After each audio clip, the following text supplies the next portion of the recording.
Hello, I've missed you guys, but I'm back. I've been in a little bit of a slump, we're not gonna lie.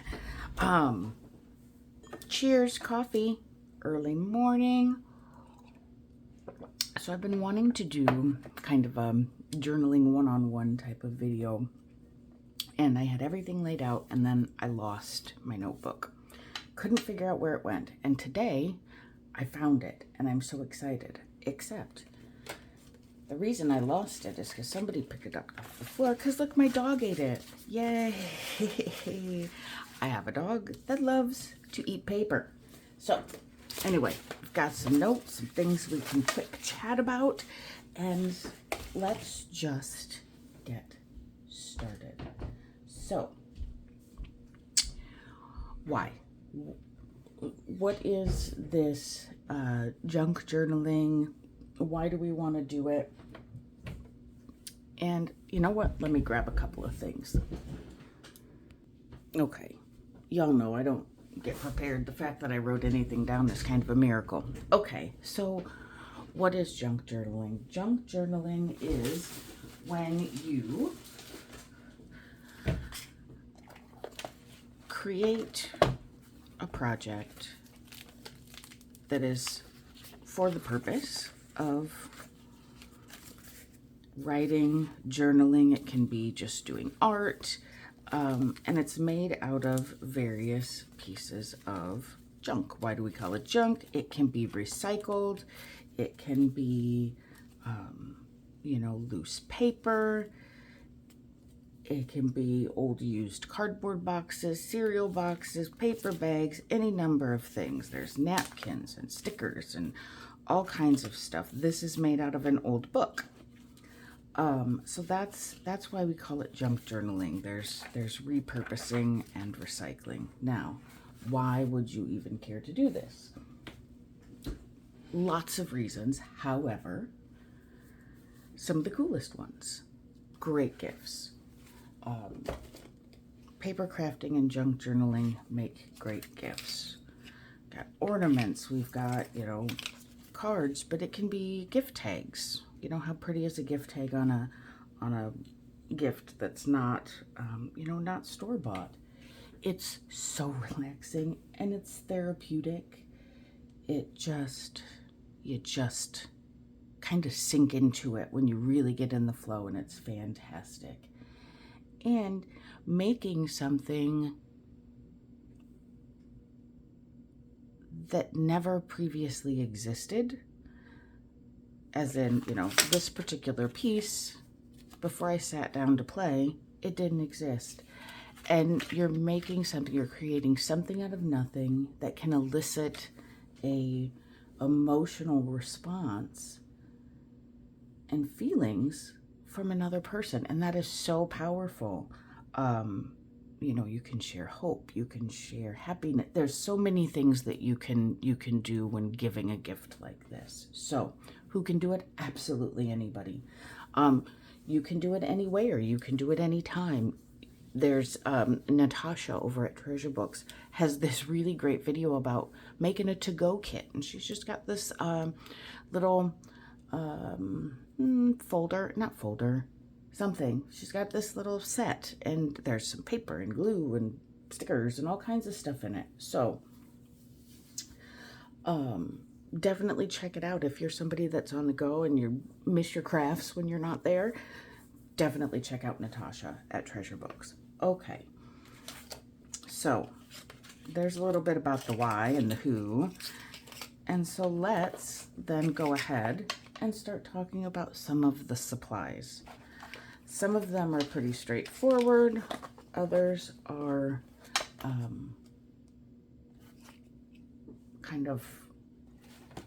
the terms can be a little confusing. And of course, I'm going to talk about scissors, and I don't even have any in front of me. So what are you going to need for scissors? Big ones, small ones, craft knife works, X-Acto knife, whatever you have that cuts, use it. You don't need anything special.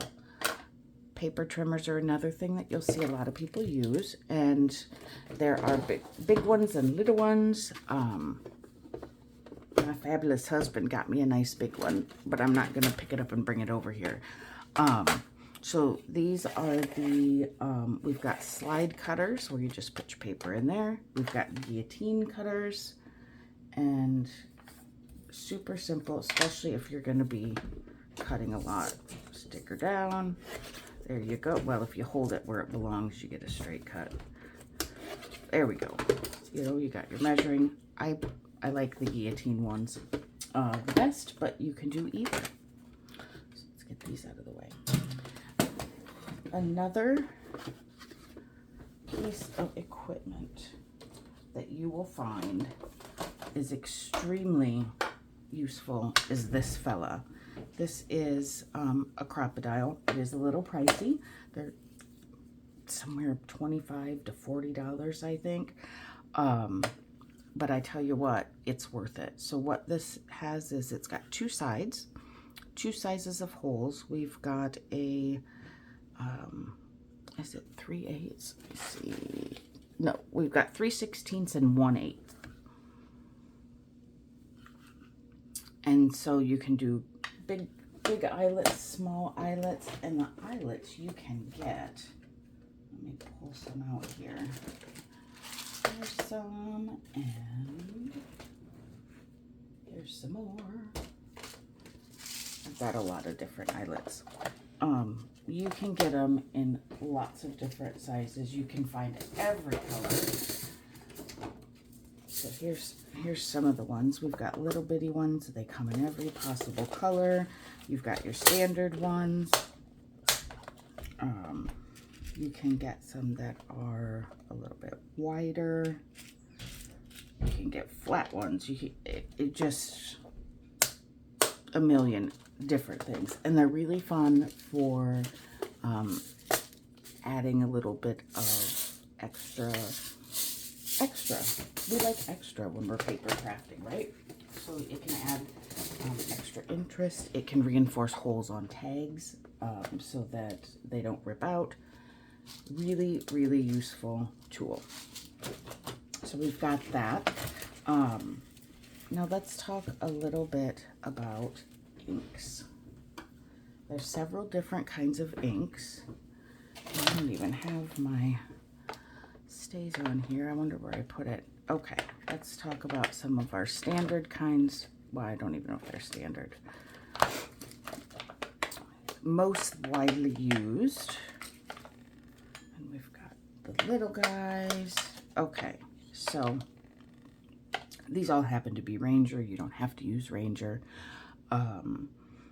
But the big thing to know about inks, if it's archival ink, it's permanent. When you stamp, you can use a wet medium over the top, paint, watercolors, cheers, coffee, any number of wet mediums can go over the top of this and you won't have any issues. Now the distress inks are super fun and really interesting. So what these guys do is they're water reactive, and there's two different types. Let me find a little piece of black paper. That's not what I want. That's not a little piece, but I'm going to use it anyway. All right, so let's take a look here. We'll get a black paper and we'll get a white paper. But the white paper is going to be junk paper. Okay. These are what you're going to see most people use because they have really cool and fun effects. So you can apply them with these daubers, and those come with, you can get flat sponges, or you can get domed ones. The dome ones are a little, are better for blending because it's easier to avoid a harsh edge. You can use makeup sponges. I've got some makeup sponges here that you can use. You can use makeup brushes. You can buy brushes specifically for the art stuff. They're pretty pricey. I like the makeup brushes. They're $1. at the dollar store. So that does not go with that. That goes with something that is not that. Here's my sapphire. Okay, so what is the difference here? We should probably have, I'm gonna say we should use 2 blues, but I don't have, I have mostly oxides. So here's the difference. I'm gonna put some on the white paper, and you can go as, you know, as thick as you want. But the cool trick about this is you can also use it and get color. That is not a good example, you guys. That's a terrible example because you can't see it because it's so dark. Hold on. How about a bright purple? I don't know where my purple, I don't know where my purple stamp is. This would not be my video if I didn't have a bunch of fumble. Here it is. Okay, let's try this again. Good Lord. There we go. That's a better example. Okay, there's your purple. And then here you are over here. Now, the reason that this will show up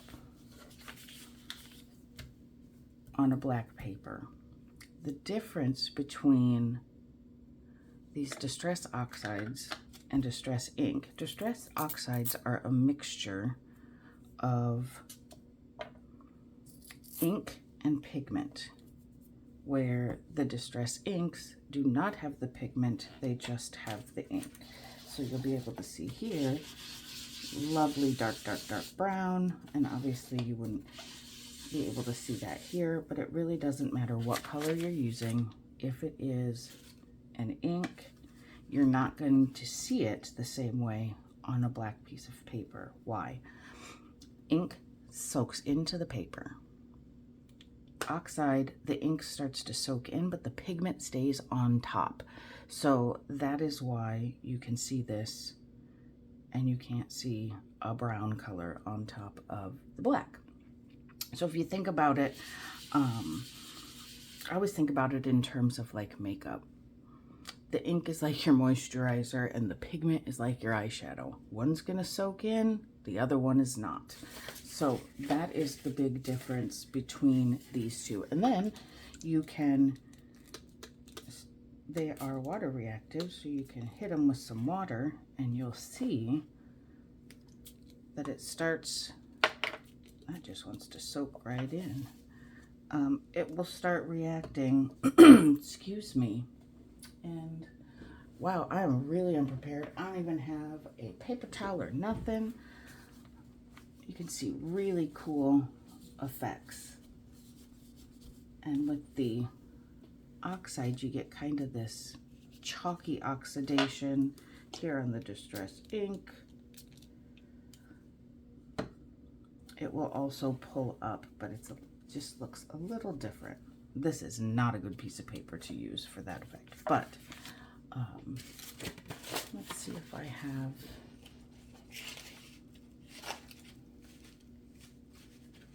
looking to see if I have anything right handy here to show that effect.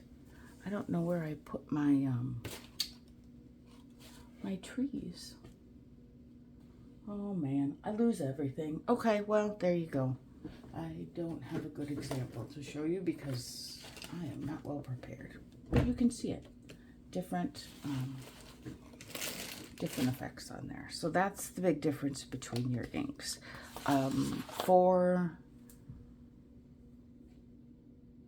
slick surfaces, StazOn is a really good ink. A lot of stuff will wipe right off if you have a super slick surface. However, StazOn will not. Okay, let's move on from ink. We've spent a good amount of time talking about ink. Next thing we're going to talk about are stamps. Tons of stamps. tons of kinds of stamps. The primary ones that you will see are silicone stamps, which are clear, and rubber stamps, typically red rubber. Now, what is the difference? The red rubber, well, I guess you also have these guys. Red rubber on a block. Right? These are not on a block, and you can put them on a clear stamping block, which is one of these. These come in all different sizes. They can be expensive. Got this one at the thrift store, and you just pop it on there, and away you go. Same thing with these red rubber stamps. These are stiffer. They are more durable. With the silicone stamps, the only thing you need to know is just be a little careful not to press too hard because they're more squashy, and so you can distort your image. But other than that, good, good, good. And what do you use them for? Well, decoration, sure. But they make really cool and interesting backgrounds. Let's grab this, and we'll talk about this. We'll talk about this later, but you can see here all of these different stamps. Now, some are in darker colors, some are in lighter colors. Even that writing back here, that is, that's also a stamp. So you can really make things interesting and multi-layered and dimensional, and it's fantastic. Okay, well, let's just keep this here. So what are we going to do all this inking and stamping and whatnot on? Paper. So the core of your junk journal is paper. It can be an old book. It can be, like we said, you know, cardboard. Maps. Love old maps. Maps make wonderful pieces of paper for crafting. I've got a whole wad over here of book pages, and you find different fonts, magazines, index cards, what else? Playing cards. Absolutely anything you can work on. Envelopes, all of it. So, another thing that is really popular is coffee staining, and that gives a really unique look. Let me see. Where did my coffee paper go? Oh my gosh, you guys. I don't even work here. Let's see here. There we go. You'd think that it was easier for me to grab because I got it right here in this giant notebook, but here's some examples of some coffee stained paper. There's different ways to do it, different tones, shapes. You can see here where I had some layers. Not everything is completely covered. Got some other pieces down here. Yeah. And you can do staining with some of your colored dyes as well. There's the map pages, old vintage maps. Here's a vintage magazine. And you can find these things. Sometimes they're really expensive. This one happened to cost me $1. And there's all kinds of cool images in there to use. So, all kinds. You can also get paper packs, are another really good way to, you know, if you're going with a theme or you want to do a lot of similar pieces that kind of go together in a series, paper packs are great because they're completely coordinated. Even if you're not trying to do a series, but you want to do a collage with a lot of different layers and different papers and different interests, paper packs are your best friends. Specialty papers, we've got a few of those. Let's see. Oh, dropping stuff, you're welcome. For the noise. Oh my goodness sakes, come on. I could edit out all these fumbles, but you know I'm not going to, because who's got time for that business? Okay. You'll see a lot of people using vellum. Vellum is a kind of plasticky paper. It is see-through, but has a little bit of a frost to it. Now, I did not pay 99 cents each for these. They came in a like surprise pack from Hobby Lobby. Sometimes back in the back, they'll have like a package of paper, like $3 for these offsets, old stuff or open packages, and you know, you can get these pretty papers, iridescents. Anyway, vellum, yes, you can get it printed, you can get it plain. It's good for making little windows or layering on top of other things. So that is vellum, if you hear people talking about vellum. Now, I do hope that none of this comes off as condescending, or if you do paper crafting, you probably know all of this stuff already. But if you don't, these were some of the things that, you know, kind of threw me off at the beginning. Like, what on earth are they talking about? Or where on earth would you get something like that? Another similar thing is acetate. And acetate is completely clear. And these are really good for making little windows. Specimen cards. You'll see a lot of people make specimen cards because they're just super cool. These are great for creating clear windows. All right. So there's some of our paper. Now, how are we going to get our paper where we want it? Glue. Lots of glue options and different places that you're going to want to use them. Let me see, what other ones do I even just got sitting here? Okay. The different glue options. We've got glue sticks. We've got like a tacky glue. We've got craft glue, fabric glue. They call it 3-in-1. Yeah. And then we've got our art glitter glue. So when do you use, oh, and just regular old, when you hear somebody say PVA glue, plain old school glue also totally works.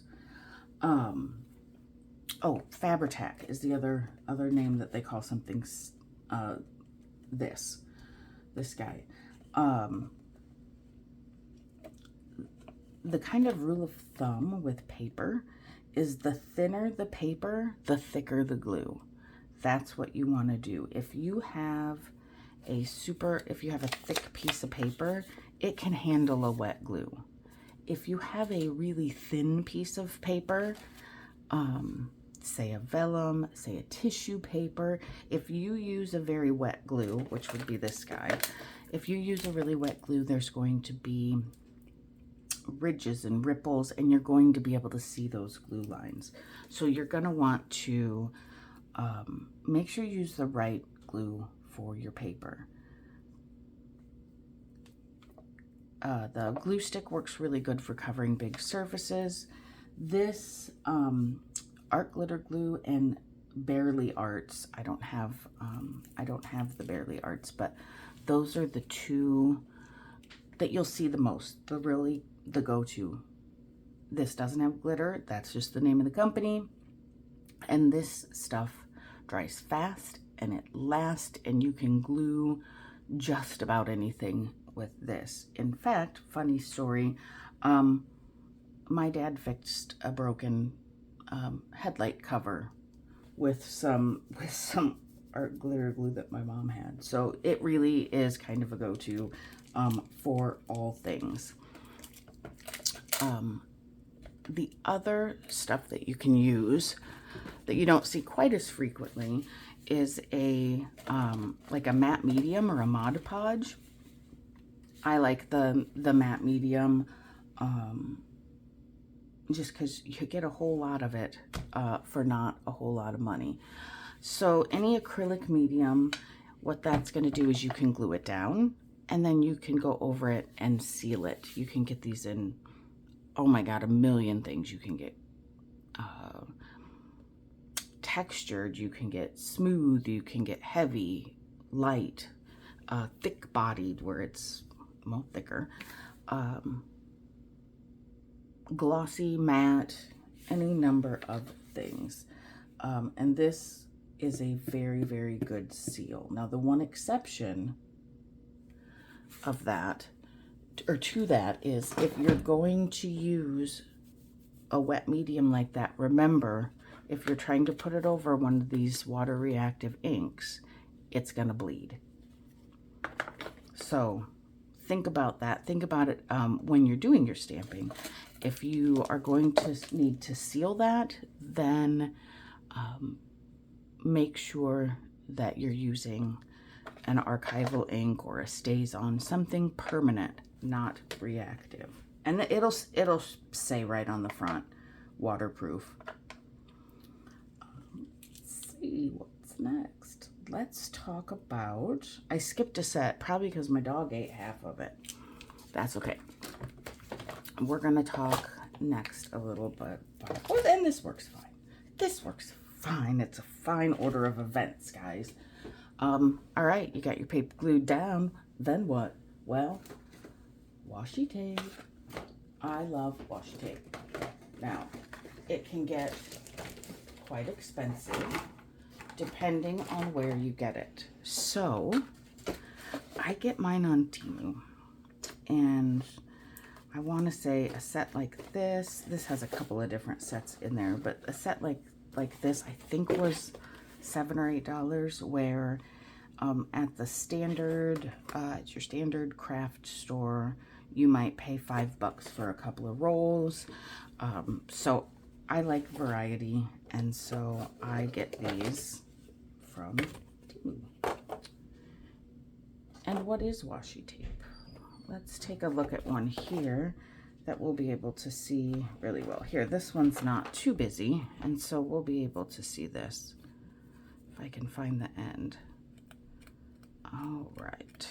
I haven't even used this yet. So washi tape is a semi-transparent tape that you can use to adorn just about anything. You can decorative edges, just little pieces, whatever. It's great. You just add more color, add more depth, add more interest. A trick with the washi tape. There's varying amounts of stickiness. If you want this to last forever, toss a little glue on the back of it before you put it on. And it's super easy. You can simply, this is what I would do. I would rip it off, stick her down, and just run it right over the top. Then, whoops, then you make a bunch of noise. And then you just slap that guy down wherever you're going to use him. Where are we going to use him? Oh man, I wasted, guys. Here's some stamped paper. Let's just put that right here. And maybe we'll use that. I swear that the most dangerous statement that gets made when doing an art form like this is, I could use that. Yeah. Yes, I could. Will I? Who cares? Okay, so that's washi tape. You can get it in glitters. You can get it in just any number of whatever. Everything. You have every option possible for washi tape. Now, here's some. You can also get washi stickers. I do have some. I didn't think I did, but I do. Let me find. I have these little sticker books, and I think some of these, I thought I had washi stickers. Maybe I don't. See, that's what happens. You don't even know what you have when you get going on this stuff. Okay, well, we're talking stickers anyway, so it's okay to have these out. Lots of different examples of what we had to have for stickers. These are a super fun and easy way to just add anything. Add color, add interest, add little elements. Labels are huge in paper crafting. These are just some stickers I got on Temu. Super cute. You can get these acetate stickers that you can see through. Where'd my white paper go? Oh, I lose everything. Okay. So really cool interest. I mean, you've got anybody who's ever done paper crafting knows there's a absolutely stupid and ridiculous number of options for stickers. Oops. All right. So there's that. Acetate stickers, right? Or PET, they're kind of plasticky, right? Okay, let's get those out of the way. More stickers. Metal stickers from the dollar store. Books of realistic-ish looking flowers. You can use, I love these books. These are some of my favorites. So these come from Hobby Lobby. And it's, you know, they're always having 40–50% off sales. So that's usually when I get these. And they've got the most beautiful stickers. And they have, it's a muted edge.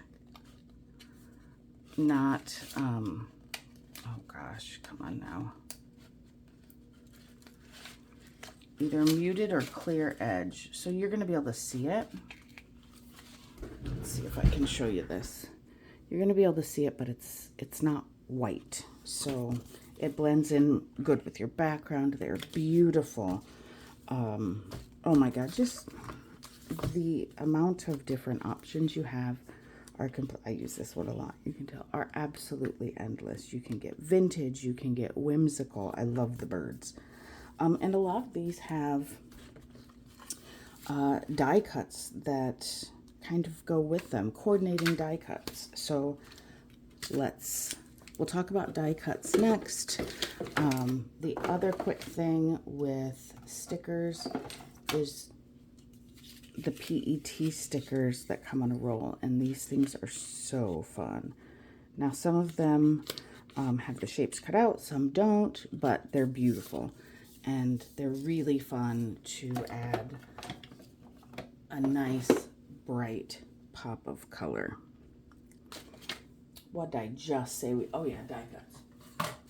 Almost forgot. Well, no, I did forget. Here is an example of some die cuts, and there's a couple different ways that a couple different kinds of die cuts. So these ones come from the store, and you'll see here's the bird I was saying I like, and these are great focal points. They come in just about lots of flowers, lots of butterflies. But you can get, I've got some kind of steampunky ones. You can get just about anything. And they're thicker paper, so they work really good if you want to maybe put it on a foam, on a little piece of one of these guys. One of these little adhesive foams, and then that's going to give you, it's going to stick up off the top of your stuff and give you some height, dimension, and another layer, more interest. So that is one kind. The other kind of die cut is the die cut. I had it, I got them out. Here they are the die cuts that you can make yourself with a die cutting machine. A die cutting machine, I've got a teeny little one here. My good big one is on the other side of the room, but essentially it goes in here. And went to the thrift store and I got some things, so I can, this will be a good example. you have what's called a die, and it's a piece of metal that has a ridge on it that will allow you to cut through paper. So here, this person left their cutouts in there. So what you would do is you'd take a regular piece of paper, you set it down, you put this fella on there, and there are platforms that go in here. You roll it through and it squashes it enough that this will cut the paper. So what you end up with are cutout shapes. So this person that had this before must have had some ideas of what they were going to use this for, and then changed their mind. So this is the outcome of what you're going to get out of a die cut like that. And again, it's like stickers. You can get absolutely everything. Shapes, animals, whatever. I don't have a whole ton of them, but you know, there's some picture frames, or not picture frames, book plate frames. We've got some numbers, and you can just use these elements to, it's a pretty leaf, you can just use these elements either for focal points or just added layers. Here's some birds. So that is a die cut, if you hear that term and aren't quite sure what it is they're talking about.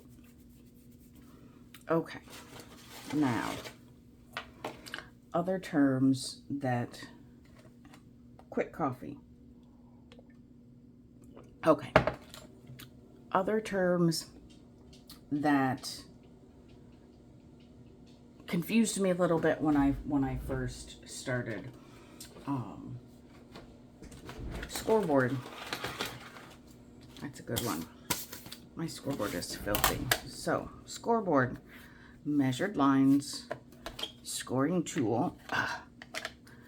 And what is the purpose? This thing is fabulous if you're going to be folding, right? So you can fold like this and you know, line up your edges, whatever. That's totally fine. If you do a lot of folding and a lot of measuring, a scoreboard is your best friend. You score it down. I did that at 2 inches. There I have. And then you burnish it and you've got a beautiful crisp edge. So, scoreboard. They come small, they come big. But they also apparently hold glittery embossing paper. Okay, scoreboards. Ephemera is another term that you're going to see that isn't super intuitive. Now see, I had that journal. I was going to show you what ephemera was, and now I don't know. Oh, there it is. I am such a piler. Okay, so what is ephemera? Ephemera is a movable addition to your journal. Now, sometimes the movable, you can still attach it, but like this, right? Here's a journal card. And this can be put in any number of locations. Tags, little notebooks. Journal tags are a big one.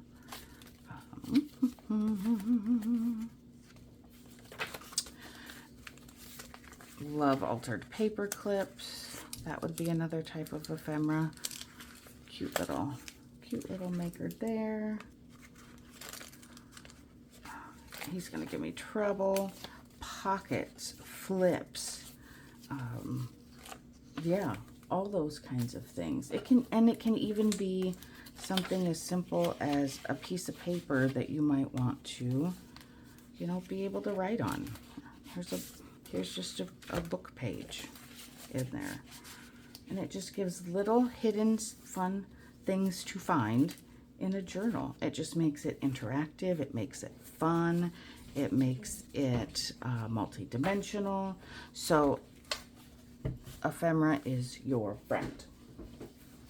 And they're really, really fun to make. I can't even tell you how fun it is to make ephemera. Okay, now, all right, I'm gonna grab one thing and I'll be right back. Okay, I had to grab this and honesty coffee, right? Cheers. All right, next kind of confusing term is a signature. People say a signature. What in the world are they talking about? So if you look, so a signature is a group of papers that are folded together and then bound in a journal. They can be sewn in, they can be rubber banded in, you can just use twine to put them in, staple them, but it is a set of papers that go together within the journal. And you can do any number of signatures that you want. This particular journal has 3. All right. So we'll just use this as our next example. Again, a little ephemera with pockets. Okay, so GSM.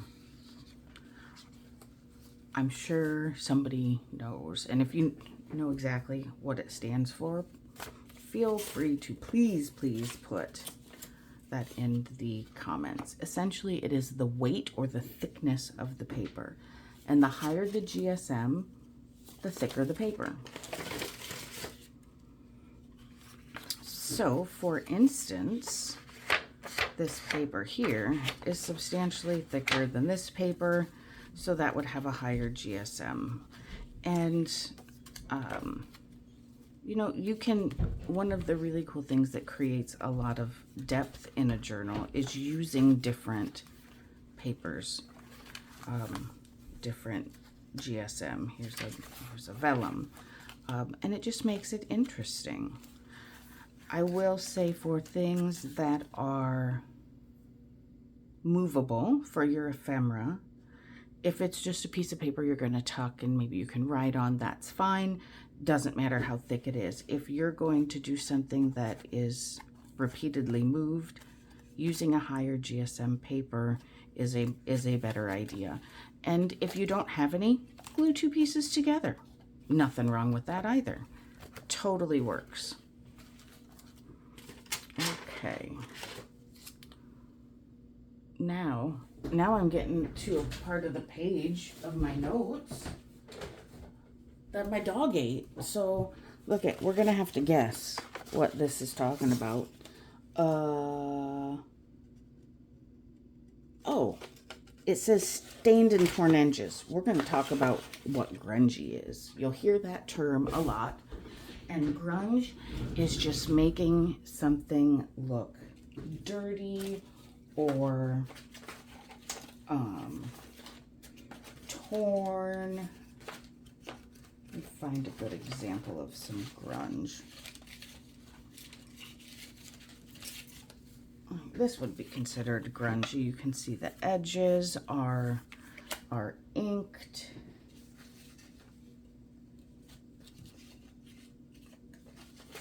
Here's another little grungy piece. We've got splatters and we've got dark, deep colors. So sometimes people will sand bits or use a nail file to rough up the edges, and it just looks really cool and fun. Lots of grungy. A lot of the vintage stuff is quite grungy. So if you like vintage, you're probably gonna like grunge. So you'll hear that a lot, grungy. Clusters. Let's talk about clusters. Clusters are, these happen to be clusters on top of, put on little flaps so they could go over the top of a journal. But a cluster is just that.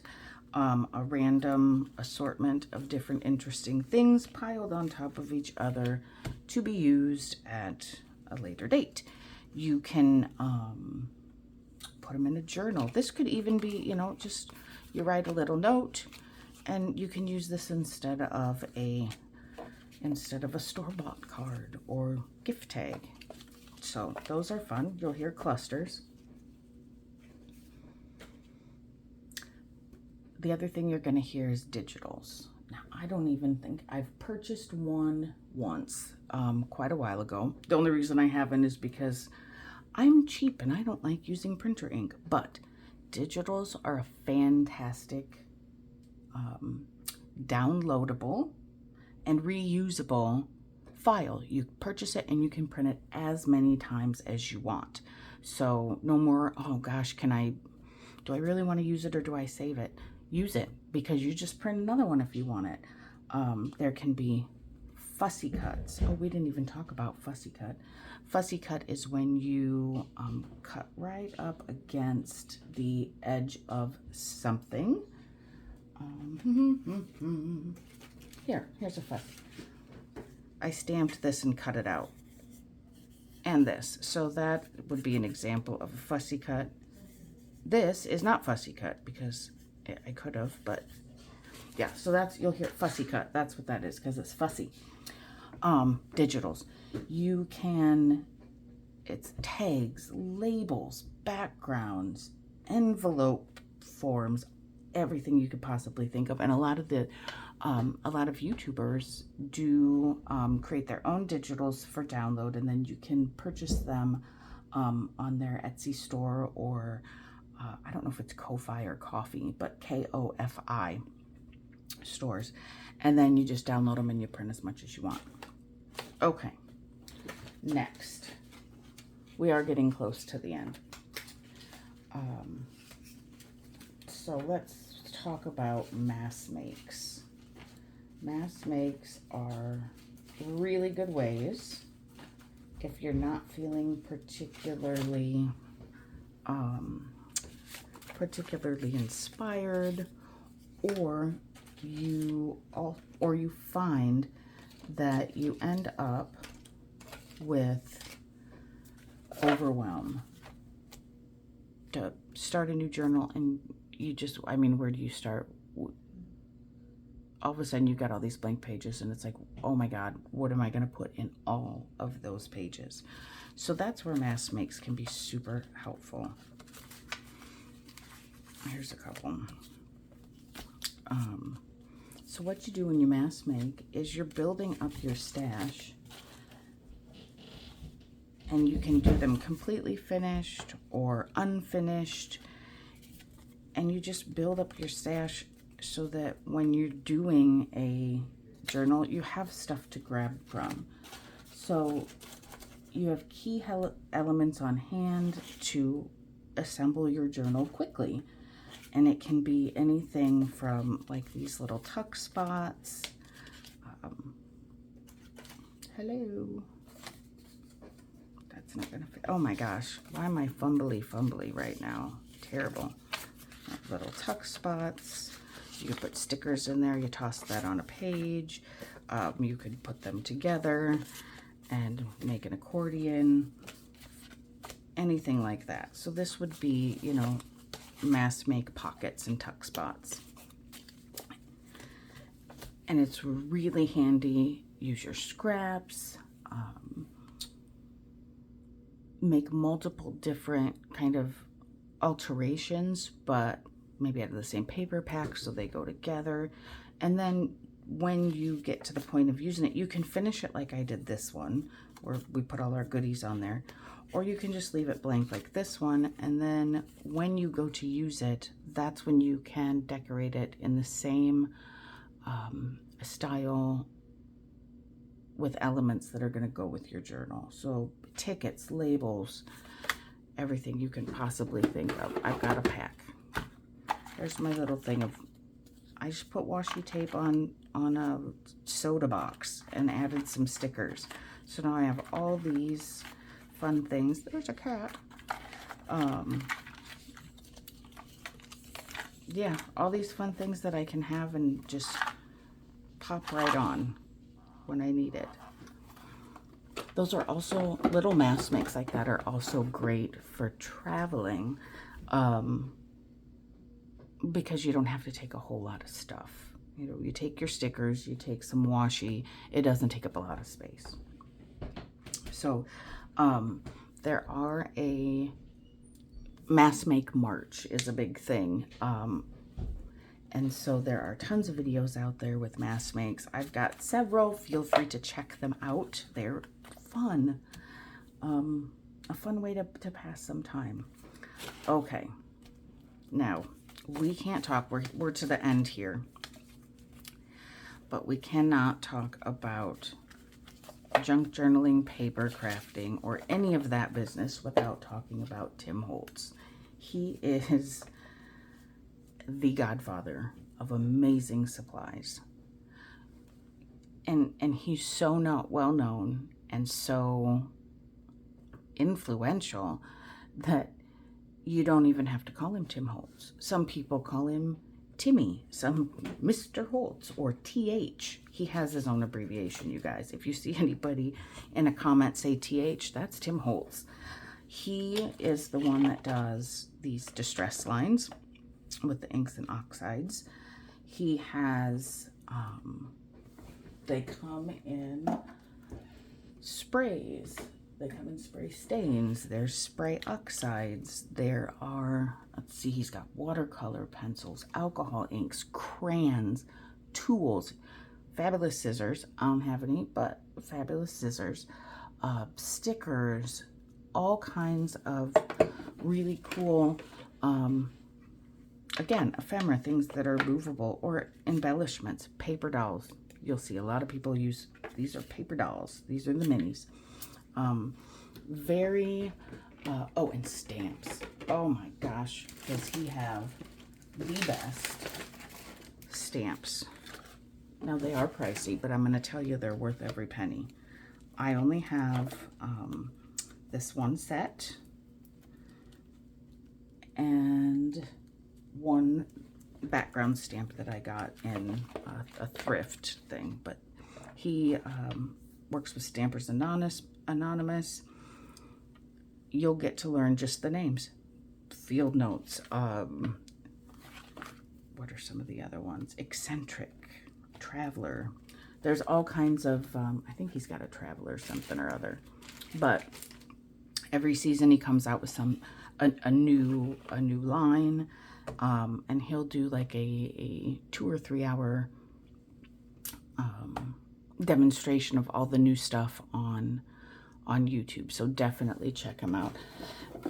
And I don't have anywhere near, I mean, I don't have a lot of his stuff. These are just a few things. Photos, he's got papers, he's got metal, he's got sentiments. This is so he's got Small Talk.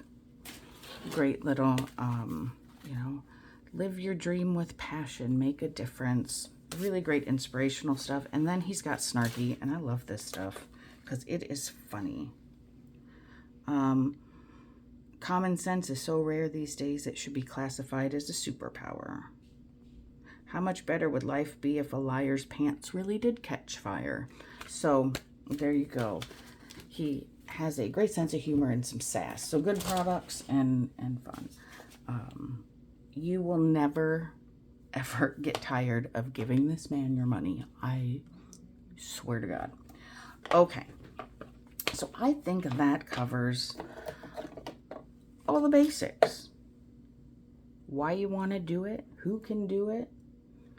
Really what you need is some paper, glue. It doesn't even have to be fancy paper. Use a newspaper, use a magazine. And just start creating, doodle,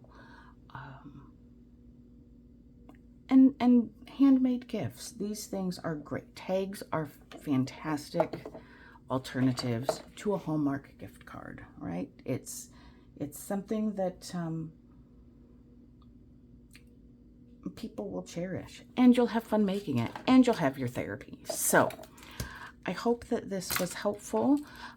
If there's, I'm sure I missed a lot of things. I just wanted to cover the basics and some of the confusing bits for me at the beginning. So I hope this helped. If there's anything else that you want me to cover, then please do leave a comment and let me know, and I will do my best. If I don't know it, I can certainly learn it. And I'm going to put a list of some of my favorite journaling and mixed media collage and junk makers on YouTube. I will put a list below with their channels, because there are some amazing and fabulous people out there making beauty out of nothing. So I will see you guys all next time. Thanks for hanging out and take care. Bye.